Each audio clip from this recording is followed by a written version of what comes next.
Irreverent, entertaining, cool. You're listening to LA Talk Radio.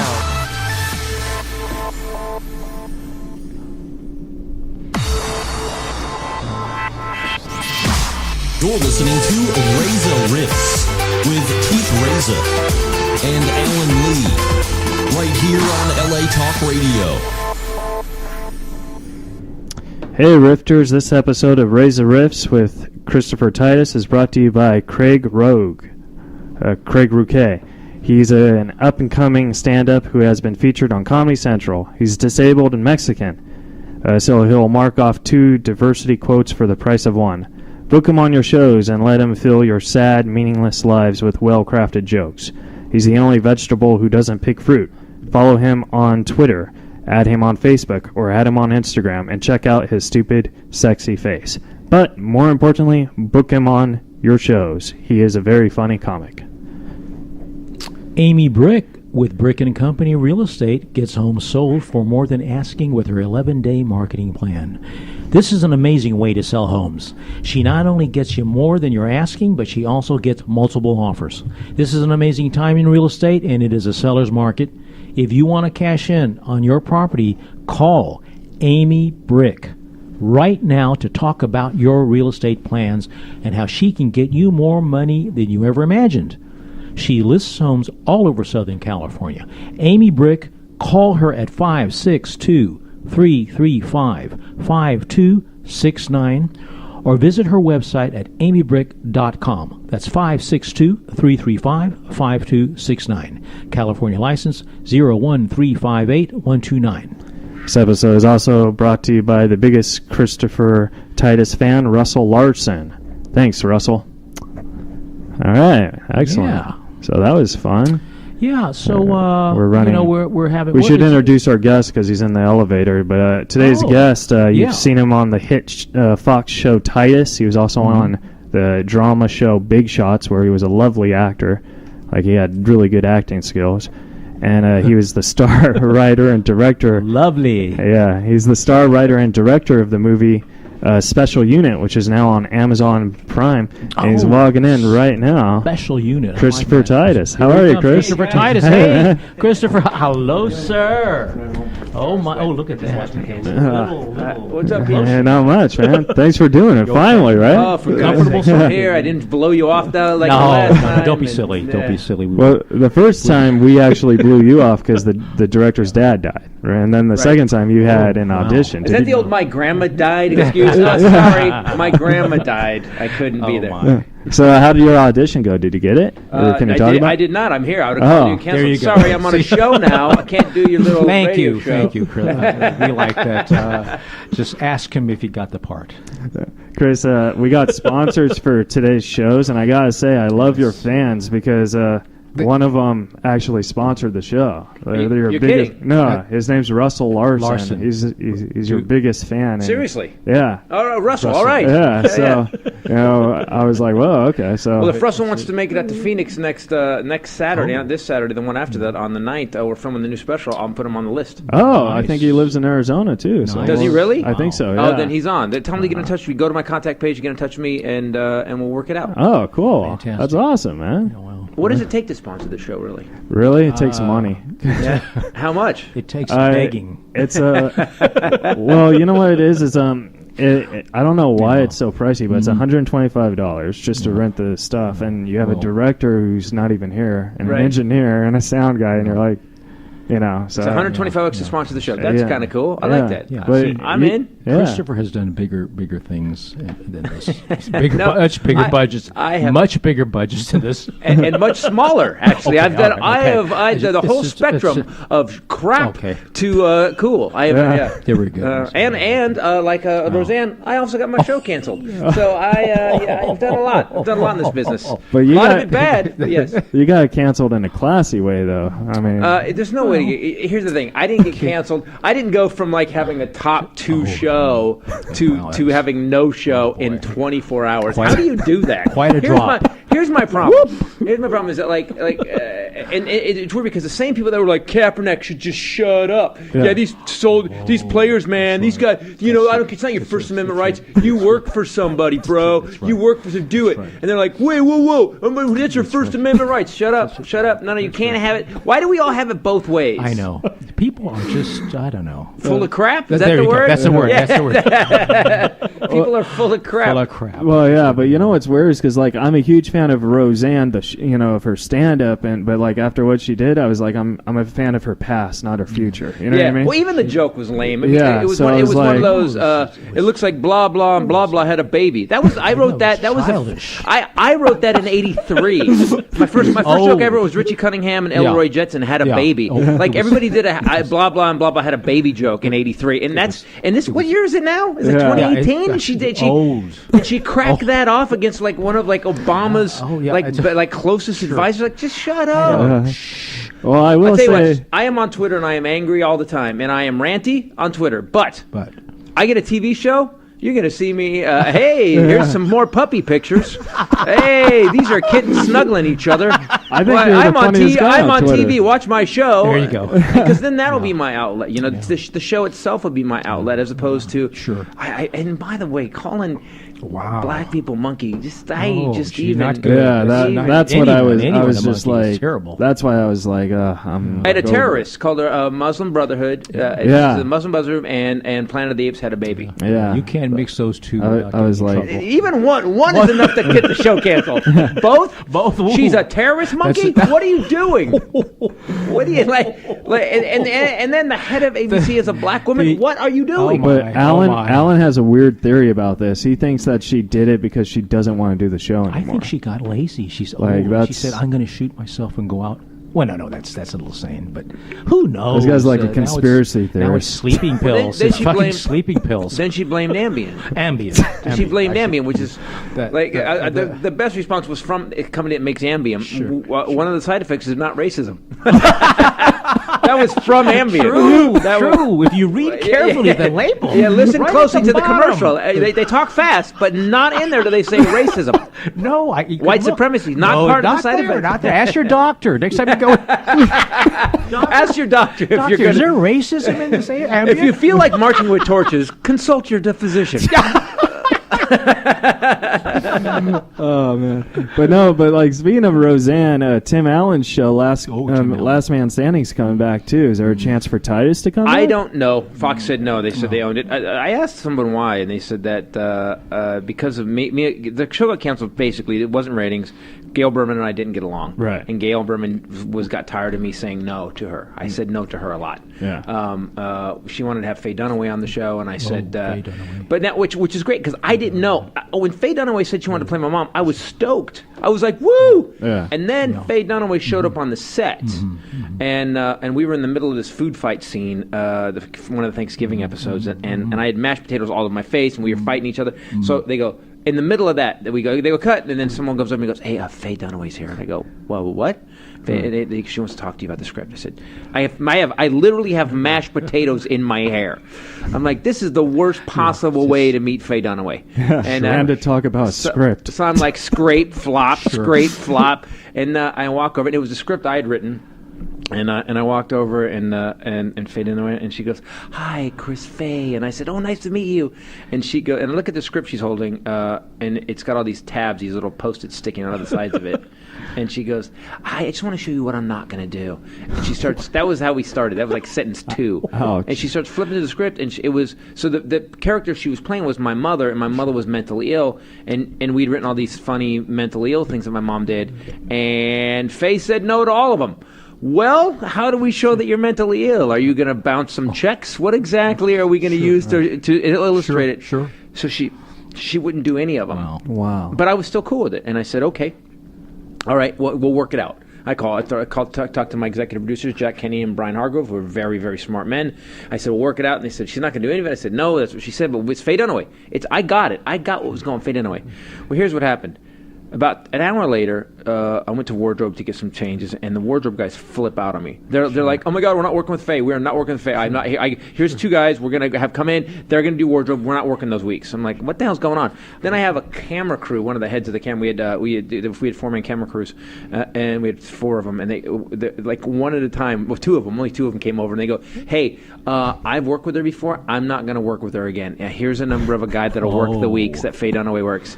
So now I'm starting to get like, so I have a mutiny going on. Sure. Right. I have props going. We're not going to work with Faye Dunaway. So at one point, I have 6 people that, in an hour have told me they're not going to do this show with Faye Dunaway. So I'm like, uh-oh.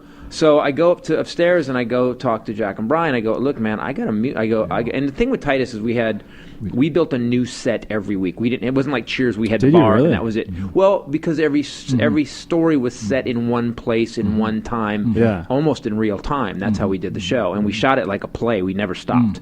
Which is that's not how TV works. Yeah. But I when they told me my naivete and stupidity about television helped me because they went, "Well, here's how sitcoms work. We film the same scene 13 times, and then till we get it right." And I go with a live audience, and they go, "Yeah." I go, "Don't they hate you by the end of the night?" Sure. Yeah, they're here till like 2 a.m. I go, "No, that's not going to happen." I go, "We're doing a show." And they looked at me like I was crazy. I go, No. So the actors, we all had to work. We had to rehearse it like a play, and then we would just go scene to scene to scene, and we'd roll the black and white stuff in. So it was like a play. Right. And so we were done with 2 run-throughs. We'd start at 7. We were done by 9. Oh my God, that's 9:30, unheard of. and then pickups. Yeah, and people. We were packed. We never had to bus in a bunch of Asian tourists. We never had to. Yeah. We never had to pay people to come to the audience. After the people knew it, they would just. We were packed every Friday because people wanted to see a show. Yeah. So I talked to Jack and Brian, and I say, tell them what's going on. I go, "Look, man. I got a mutiny on my hands, and I go, I can't piss the crew off because they're building a new set every week. So I said, why don't we? I said, you guys handle it, and they go, okay, and they go, we can't fire her, and I said, well. Okay, look, tell you what, you guys hire her, but I'm going to blame you. I go, when the people come to me, I'm going to send them to you. Right. And they got weird. They said, well, we don't know about that. So they go, we're not going to do that. So then Stacy Keach comes in, and Stacy goes, you got to hire Faye Dunaway. I go, Stacy. I go, Keach, here's the thing. If you'll take the heat, I go, if you'll take the heat, when she goes crazy, because that's all I hear is going to happen. I don't know if she's going to, but that's what I hear. Yeah. I said, but I'm not going to hire him and burn this crew down. And he goes, well, and he wouldn't do it. Then the Michael and Mindy, the other producers came in, the studio producers came in, and I said, if you guys will take the heat, and nobody would. Wow. They made me call the president, Gail Berman. Oh my. I'm like, is everyone else just really? Are we just a bunch of weenies? Like what? Yeah. So I had to call her. I said we can't hire her, and I told her why, and she very quietly. It was one of those cold, icy, like a serial killer assassin. Say, I was like, we can't hire Faye. I got a mutiny, and she just goes, okay. This is Jason Bourne. Is that you? What's going on? So Galen Berman and I didn't, we didn't see eye to eye on a lot of things. And she'd come in. She was our 3rd president in 3 years, and that's pretty bad, right? Like Fox was going through a tough time. Titus, in a weird way, it worked for us because 2 shows got made it out of that season: Malcolm in the Middle and Titus. And it was the year that 13 of Fox's shows died in the first 2 weeks of the new season. Ouch. And we were pushed off to midseason. Malcolm was the only show that survived, and then we got put on midseason, and then we were like heroes and blah blah blah, and it worked out great up until I said, I don't take the comedian to the meeting. Right. The comedian don't go to the meeting. Go. Yeah, you don't let a guy from the time he's 18 write his own material, perform it his own way, do what he wants to do, then put him in a diplomatic system where he has to where some lawyer goes, I don't think that's funny. Well, you've never written a joke, douchebag. So guess what? I really don't care. Thanks. When I need some legal advice, I'll call you. That's right. You dingleberry. So anyway. So it got weird. Got weird. Wow. But mid-season, that's funny. Mid-season though in sitcom land, those are kind of like savior shows, right? Because sometimes they just burn them though. Sometimes they just go. They go, we're going to set this on fire and put it on in March. Yeah. At 11:30. Because my uncle was on Rules of Engagement, and that show was mid-season every single year, and it was like it saved like every single show that was after that. You know what I mean? They just kept. They would kill it and then they save it just in case. So I was like, how long did it last? It lasted maybe 6 or 7 years. In mid-season. Yeah. And it reached 100 episodes. So, and once it hit 100, they were just like, okay, we don't even care anymore. And that got canceled. Right. But yeah, so like, it was weird because like, because he was also on Less Than Perfect, and he loved that. And then Rules of Engagement, he's like, I was scared because it doesn't tell you on mid-seasons if they're coming back or not. And he's like, yeah, he'll come back, whatever. Yeah, you're in a constant. The thing about Hollywood is you're in a constant state of. Yeah, you're on the ragged edge the whole time. It's like we want you to be on this tightrope for 8 years. Just don't slip. Yeah, the only way you know you're coming back is if you're in the top 5 shows. And the thing that bothered me about arguing with Gail Berman, my biggest regret of the entire show was at the end of the day the creativity of the show. I love the creativity. She wanted us to break up Titus and Aaron in the show, and we'd already done that episode 4. Yeah, and I said no, but I wish I had to shut up. Not for me or the creativity. I wish I had. There was 150 people that had jobs. Yeah. And because Gail Berman and I had a basically a schoolyard argument. Yeah. It didn't. I screwed them. Yeah. And which Roseanne did yesterday. 200 people lost their jobs. Exactly. And I don't think ABC did it. I think Roseanne did it. Yeah. When people keep saying that, like ABC, no. ABC is a. First of all, it's Disney, one of the biggest corporations on the planet Earth. Yeah. They don't need you. No. Yeah. I think they did the right thing, actually. Yeah. And I'm a huge fan of the show, you know what I mean? Because it was smart jokes, but I was just like, that's just way out of line. There's no choice in the matter. Yeah. Mickey Mouse. I loved it when Tom. Right, Mickey Mouse is not a racist. Even if Walt Disney was, Mickey Mouse is not. I don't think he is. I loved it when Tom Arnold was on it, on the writing staff and on it, you know what I mean? And I was like, well, if they bring it back, they can't bring Tom back because they don't like each other now. But that was when it was really good. I tweeted out a GIF. I said, Tom Arnold is somewhere, and I tweeted out a GIF of Risky Business. But Tom's the first guy who actually called it, and nobody, you know what I mean? Like on Twitter, he was like, "Oh, I knew this," and all that stuff. I had lunch with her once. Phyllis Diller was on my show. She played my grandma on the show, Diller. and yeah, she was amazing. Nice lady. Nice lady, classy, wisdom. It was smart, loving, caring, and she's just the best person. And what happened was that. She called me. She goes, Chris, I'd love to be on a show. I'm going to lunch with Roseanne. You want to go? And I said, okay. So, and it was such a weird dichotomy because on one side you got Phil Stiller, who's this icon, who basically kind of broke down so many levels of female comedy, like took it to the next level. And you got this other woman who, in the sense of comedy, kind of did the same thing. Yes. But sitting at the table between them, it was like class, grace, and light, and this horrible darkness on this side that was just like she was it was just weird. It was like I was negotiating with Satan's minions and some angels. Like, okay, guys, we're gonna work this out, right? It was like a heaven and hell UN meeting, and I was in the middle of it. Titus diplomacy. Yeah, trying to make. Anyways, I love that Roseanne. It took her any narcissist. It took her less than 15 hours to blame Ambien. She couldn't just go like with Titus. I called the president about 3 minutes after the show canceled. I said, "Hey, I want you to know I apologize. I said I shouldn't have argued with you. You're the boss. I should have listened to you. We could have figured it out, and I apologize." And she says how you say "F you" in Hollywood. She said, "I wish you all the success you can get." That's how you say "F you" in Hollywood. That's good. I wish you success in your next project. Is she still the president at Fox? No. She went to Gail Berman. She went to Paramount and then got fired for being difficult. Oh. And part of me was like, ugh! And did you call her and say, "I wish you all the success"? Yeah, I did. I sent her a card. I wish you all the success. But no, and then another thing. Well, Alan, did you want to ask your question first before we go into the next subject? I have a real thing about this Richard Grieco. Yeah, Richard Grieco. Yeah. And I was on 21 Jump Street. I had to go to therapy. I had such an obsession over him, and so I just wanted to ask you. Hold on. How did he feel? I had to go to therapy.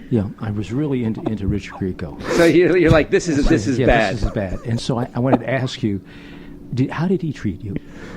Richard Grieco. He put me up to this. He treated me. He put me up to this. How many Richard Grieco totally contrived, Titus. Except for the coffee I had to bring in. He thinks this is hilarious. He needed coffee every 2 hours. Excuse me. And then I did the foot rubs were weird.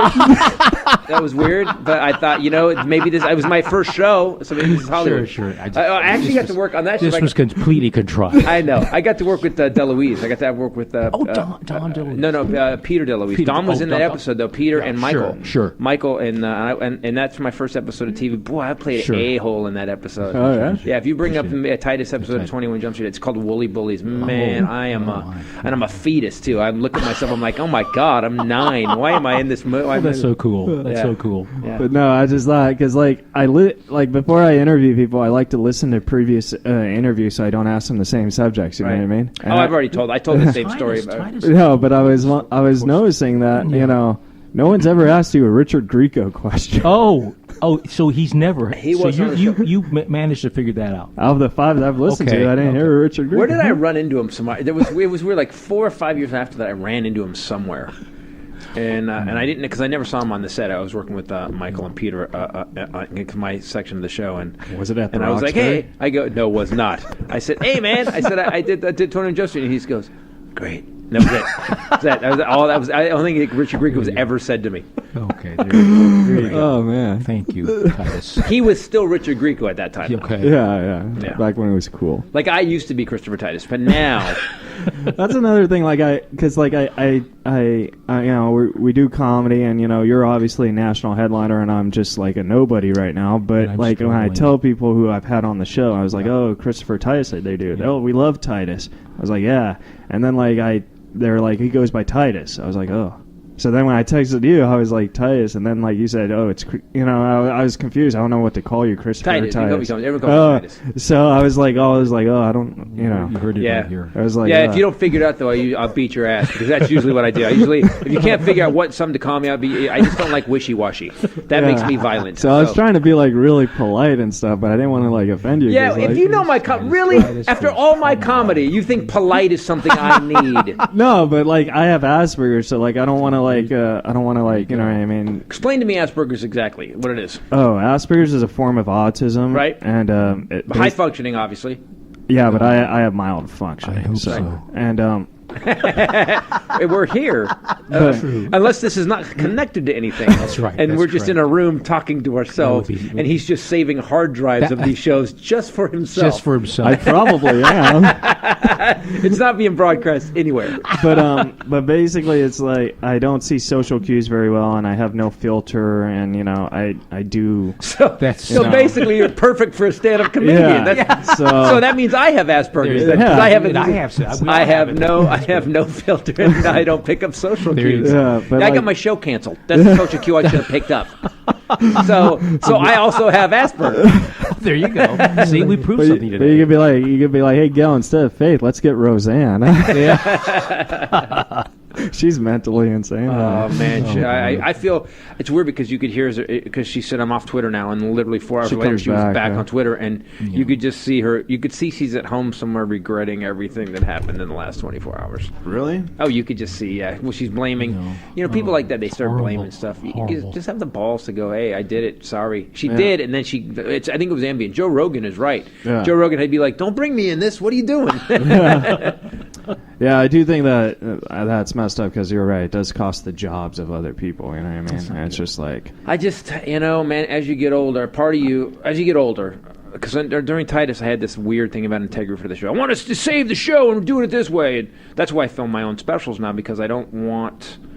I don't like... I love your specials. Man. I don't like being told what to do, Yeah. which is a thing, creatively. I mean, look, if you're going to hire me to do something, and you want me to do a corporate gig, I'll write a whole show for your company. That's fine.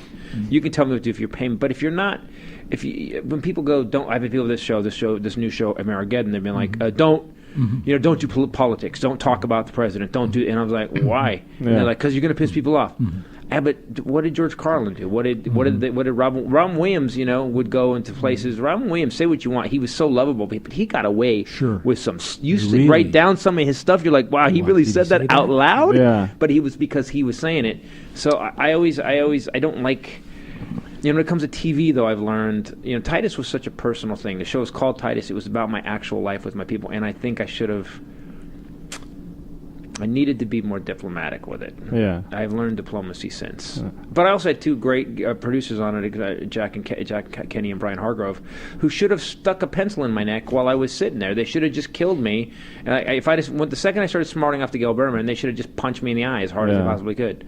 Sorry, he does that. Thank you for punching me in the eye. I don't think you did anything. Yeah. Richard Pryor went on about his life I think on stage, and you're not doing anything that much different. I actually don't think disagree. I'm glad that you had the balls and But I mean, you know, did that because that makes you that you really care about your product. I do. I remember. Yeah. And that's why stand-up. Well, so when the show got canceled, I walked away and I was like, I told I married her now, my new wife. It was like 6 or 7, and I said.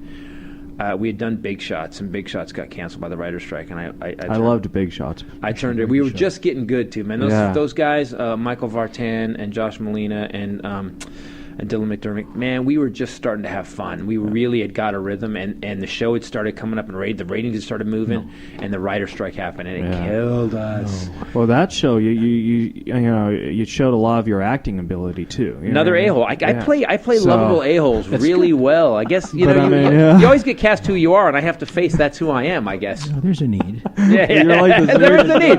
I fill a niche, the lovable a-hole niche. I do. So what happened was that I walked out of the show when it got canceled. I was really bummed out, and my divorce was raging, and it was just burning money with my ex-wife and attorneys.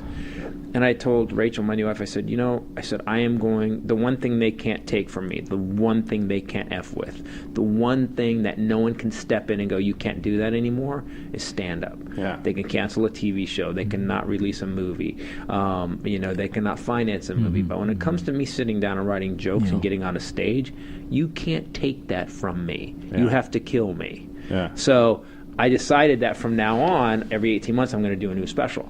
And now this one, Amerigeddon, which we're filming on June 9th in Arizona, will be my 8th 90-minute special. Nice. All right. Yeah. Carlin did 14 and 21 albums. Oh, are you going to try and beat 14? Man, it's funny because I thought, when I was at 3, I thought 14 is impossible. Now I'm at 8, and it still seems impossible. That means I got to do. That means I still got to do. Don't make me do math. I have to do 6 more after this. Yeah. But I think it's possible. My last one will be Titus. Titus survives prostate cancer. I think that'll be my last one. It'll be a lot of jokes about radiation and nurses. Here you go. But it's weird for how long I've been doing stand up. In all honesty, I probably only have 45 minutes an hour. How long have you been doing stand-up? 12, 13 years. So I'm very lazy then. I was going to say, that's on you. Yeah, but because you 8 specials, and you've been doing it when I started, and even when I was a kid. So that's remarkable. You know what I mean? In Europe, England, Scotland. By the way, I'm going to list all the countries in Europe now because you guys don't understand where Europe is. I'm an idiot. So go ahead for our listeners. Keep going. Belgium. So, so those comics over there, because.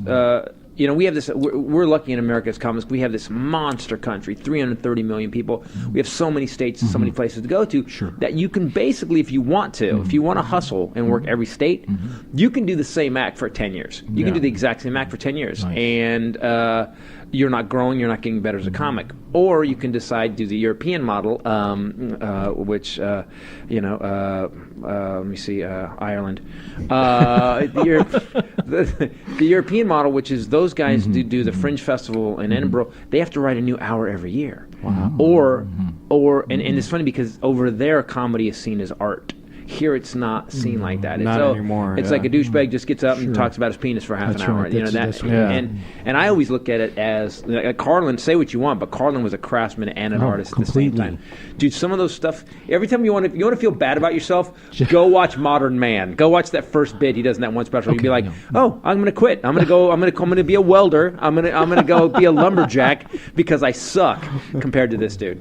He's amazing. But no, I will say that. There's only 3 stand-up comedians I've seen live that have not done the same act. And I've seen you live about 6 or 7 times. It's never been the same. and I open for Norm. He doesn't do the same. And Yeah, Norm is crazy funny. Yeah. He is savant funny. yeah. Yeah, exactly. Norm is so funny. And then And I don't even know him, but man, every time like Hitler's dog. I mean, like, Yeah. what are you thinking of? He thinks so weird. And I actually told him to put Hitler's dog in the special. Oh yeah, Because he ends on that joke. I was like, I think it'd be funny That's a because funny to have bit. a special Hitler's dog, like I would watch that. yeah. I might do that. So and he actually said that, and then he did it, and then the third comic is Jeremy Hotz. Yeah, Jeremy Hotz, yeah. I've never seen you guys do the exact same stuff. So you guys are guys who I really admire in comedy because it's. Well, thank so- God life keeps horrible things in life keep just like a tsunami of pain keeps Yeah. hitting me because the next one I already know what the next one's about. Yeah? This one we're going to film this one on the 9th, and the next one's about my kids going back to live with their mom. Because I did that. I ran away when I was a kid, lived with my dad, and so I tell that horrible story and what a jerk I was, and how at the end of that whole tour, at the end of living with my mom, we'd been evicted 3 times. A 12-year-old kid should not know the sheriff. How's it going, Sheriff Doug? Do we put the furniture on the lawn now or tomorrow? When is the trucks coming? Because kids. It's even worse when you're on first and last name basis. Exactly. And so it's all about that living with mom, and then moved back to my dad's a nightmare, and then my kids did it to me.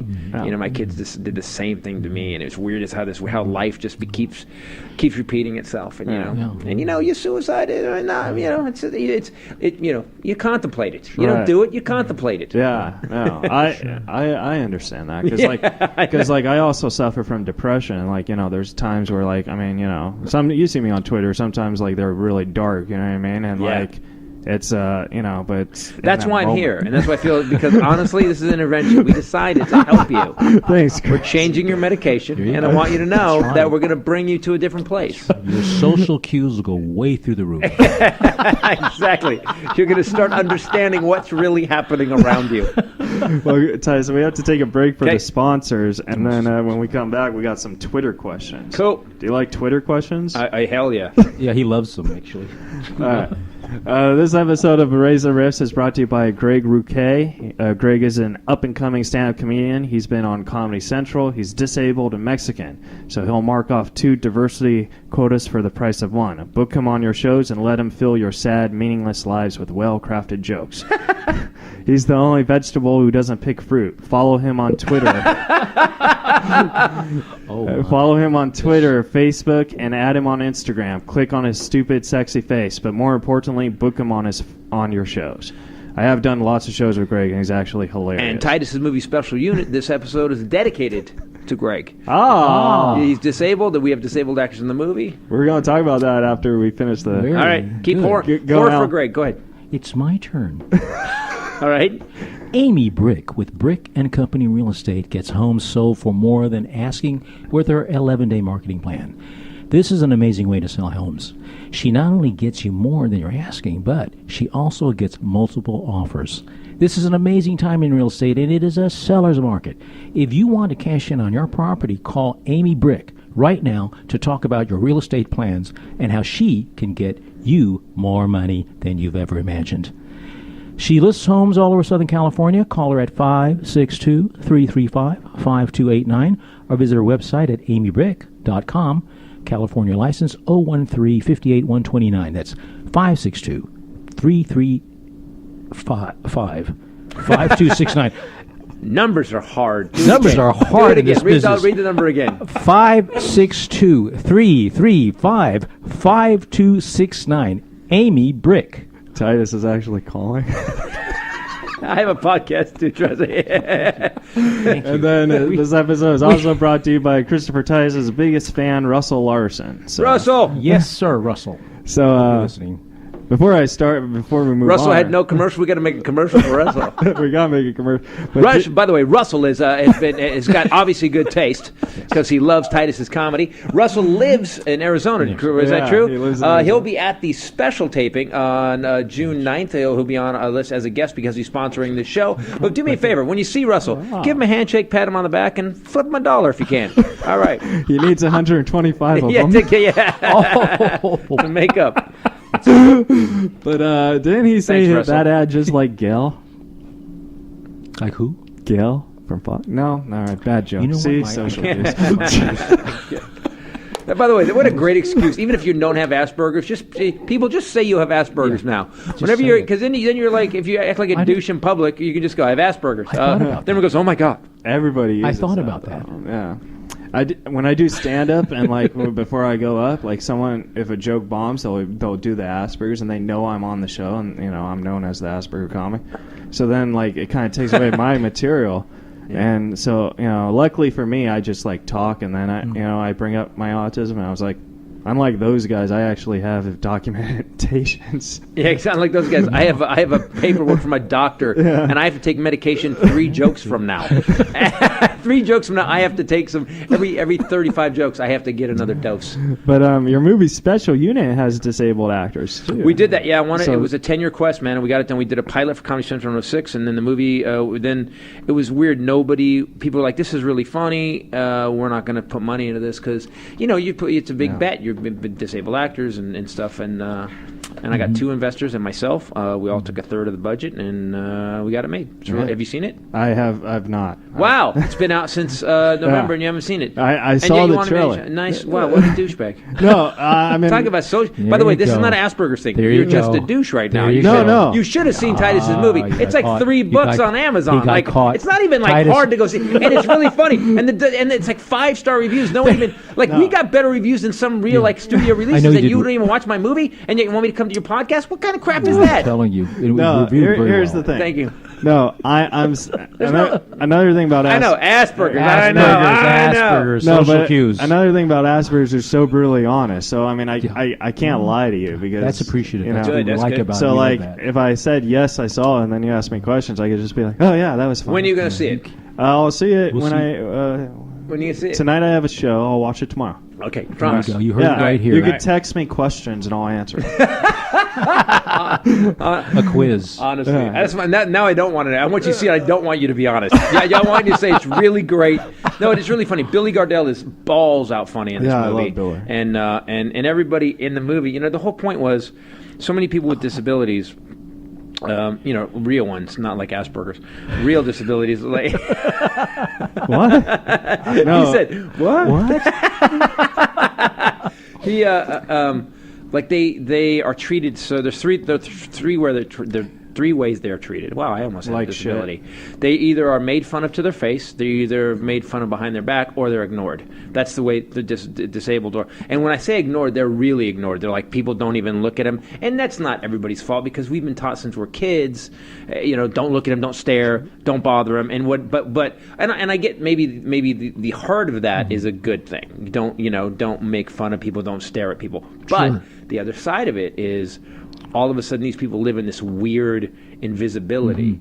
And so I wanted to write a movie where they were just full out. Deborah Carrington, who rest in peace, she passed. She's in it, and she's balls out in this movie. It was her last movie, and she's so funny in it. And Michael Aronin, who's a comic from the East Coast, and they all have disabilities, and they say damn. And I'm totally able-bodied, but I have more disability than everybody. I'm a raging alcoholic, criminal, douchebag, cop. Nice I'm guy the worst. on I'm the radio. worst cop. Yeah, right, exactly. But again, that was, by the way, my honesty to you was my Asperger's. There you go. Right? See? See, you bring out the Asperger's in me There you too. go. That sounds But like I a song. will say that like one of your bits about the word retarded, I think that you did that joke, yes, those I'm jokes familiar so with it. well, So well, classy. yeah. You know what I mean? Like it's a really. And I just want to say, from me and on the autism spectrum, I really appreciate how classy you did that joke. Those jokes. That's a true story. That story in that bit is. Here's the thing: when people say retarded or whatever, there was always this anger thing to it. I wanted to own it. I wanted to flip the word. Yeah. Because retarded. If you're in a wheelchair, but you still are a lawyer and you still have your own business and you still raised a family and you're still in a wheelchair, that's not retarded or disabled. No. That's exceptional. Sure. You don't have everything working, dude, and you're still making it like everybody else is. Yeah. That's exceptional. You're climbing a higher mountain than everybody else is. But if you have all your facilities working, your arms, legs, and your brain works, and you're addicted to crystal meth living under a bridge, You're retarded. That's there. Thank you. There you go. I just want to. I want. It's such a weird. And I've had parents write me. My daughter has severe autism. My daughter has severe cerebral palsy, and I started watching this bit so angry, and by the end of it, thank you so much for making it. You flipped it for me, and you flipped it for my daughter. That's great. She thinks it's funny now. So I'm not the only one who told you that? No. Oh. No. I was like... Yeah, you're you're a narcissistic dude with Asperger's. A narcissistic Asperger's. Wow, what a He's like, combo. wait a minute, I'm not the only one? No, other people have also noticed that I'm a genius.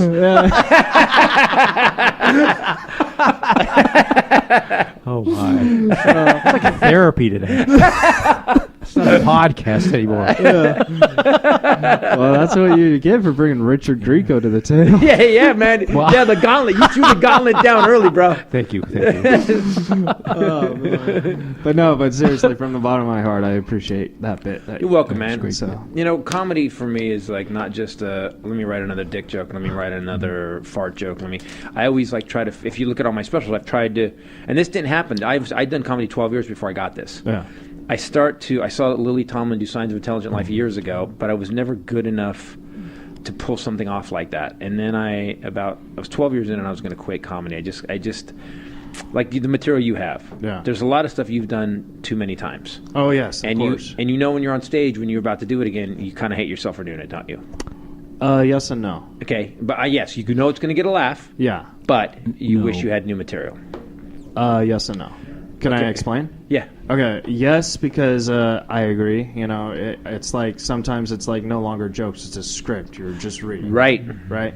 No, because that audience doesn't know who I am and they don't know the beauty of my humor.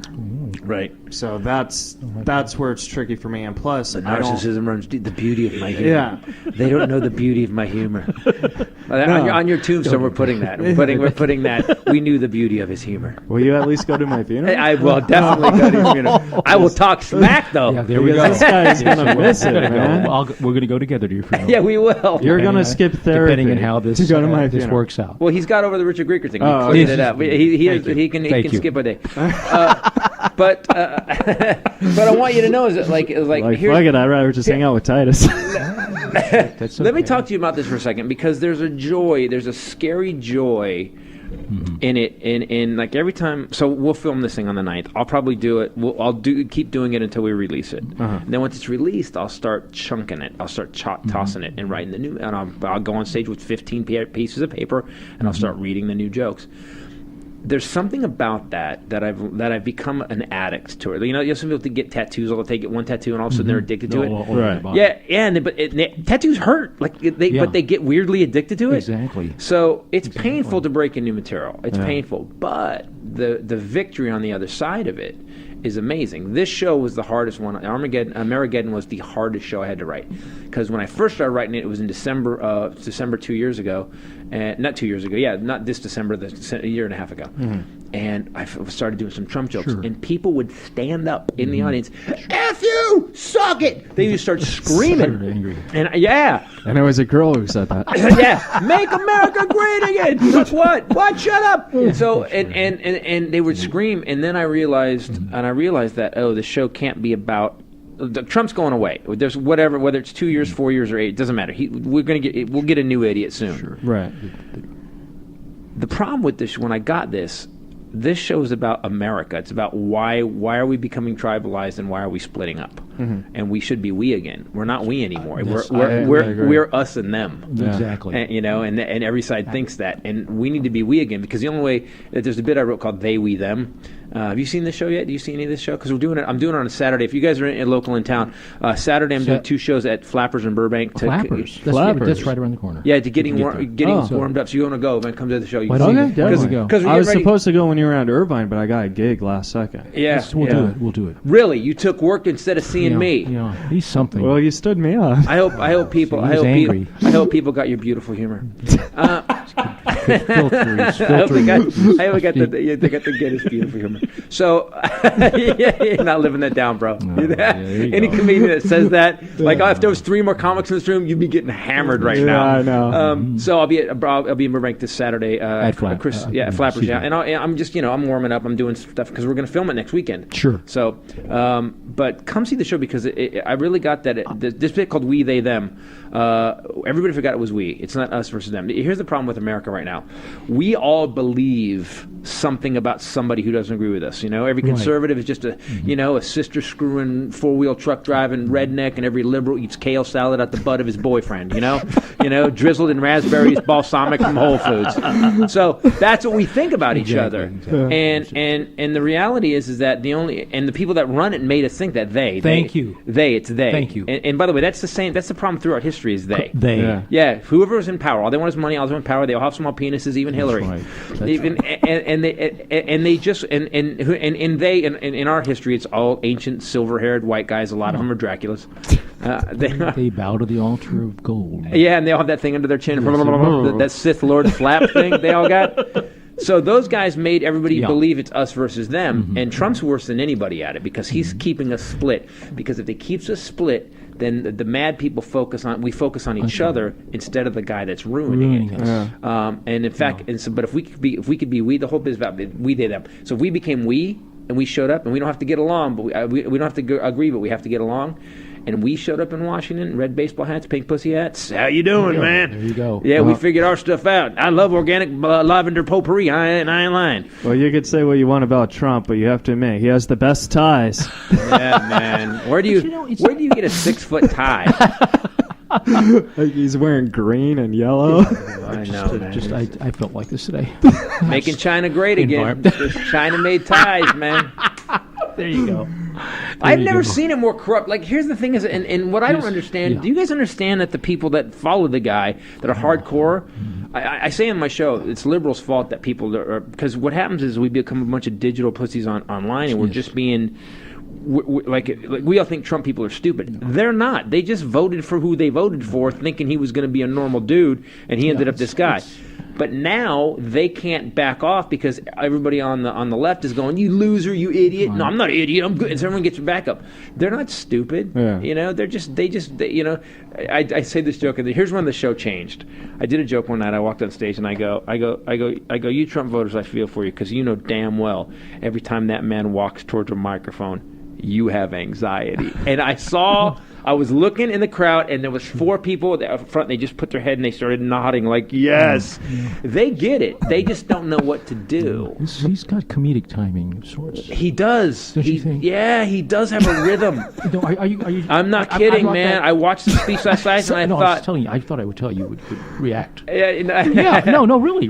But he knows how to talk. He knows how to perform. But it's crazy. It's funny. But it's insane. It's like he's literally a couple tears in his suit away from a homeless man the way he talks. Yeah, we're going to get Mexico to pay for the wall. I'm going to say it. Mexico. Sure. If you just wrote it all down and gave it to a dude standing on the corner with a big beard just walking around, Mexico's paying for the wall. Mexico's paying for the wall. And you could just list everything Trump says and just give it to a homeless guy and be like, that guy's crazy. That is crazy. Did you hear what he just said? They're coming after me. They're coming after me. The FBI. Yeah, there was people in my campaign. They embedded. They were undercover. They're coming to get me. Witch hunt. That's good. Wow, that's one way to put. That's good. He's a homeless man. Yeah. He's literally a homeless man with really good handlers. That's all he is. That's and nice ties. Nice ties. That's amazing. That's one way to put it. I got to admit, that's funny. Yeah, of course, it's the funniest guy. That's in his new show, right? Actually, it is now. It is now. See? I was looking for a bit, and I just riffed it on the air. I'm gonna write it, and I'm gonna write it when I get home. I'm gonna write it. Thanks to Asperger Keys. All you got to do is go through it, all the stuff he says, and it sounds like, don't kneel. You hate the flag. You hate the flag. You hate the flag if you kneel. Like, you sound like an idiot, dude. You sound mentally ill. Yeah. All right, so you're doing that you're practicing at Flappers. Make America great again. Like, wow, dude.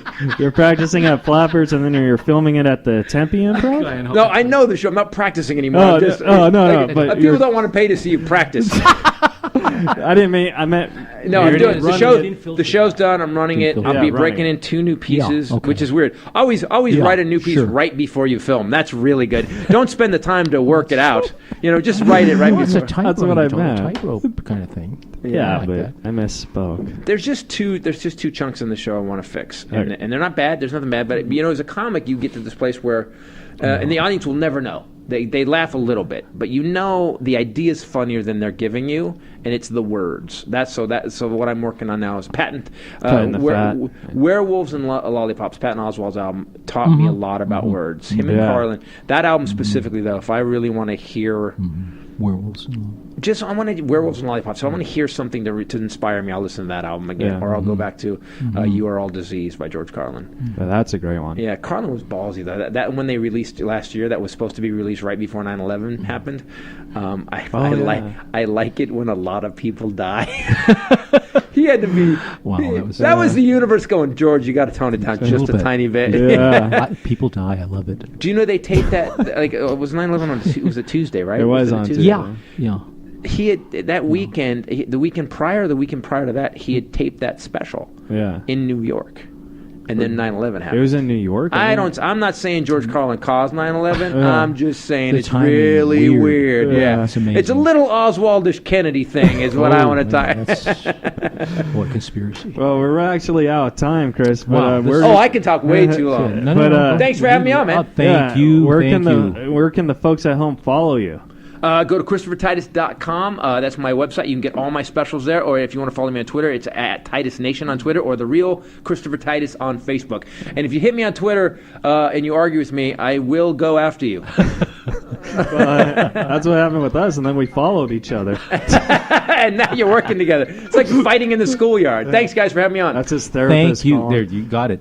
We got to mention the sponsors one more time. And Christopher will be in Burbank. Saturday. Burbank this Saturday, Tempe next weekend, and then Vegas that weekend after that. Yeah.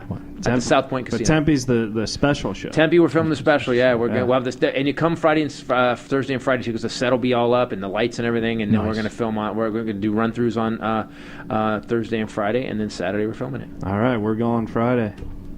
You're going to Tempe? No, I thought you said it was at Oh, this Friday. Oh, yeah, Burbank. yeah. If I don't have shows with Norm, I'll do it. I'll go. You work with Norm all the time?